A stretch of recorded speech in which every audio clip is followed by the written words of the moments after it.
friends, let's see how to do the edges.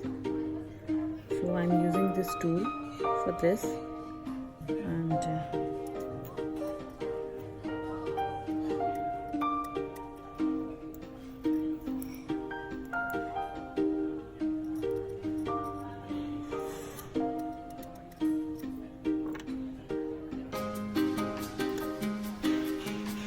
like this, we can remove it with this.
So we have seen how we have used this tool.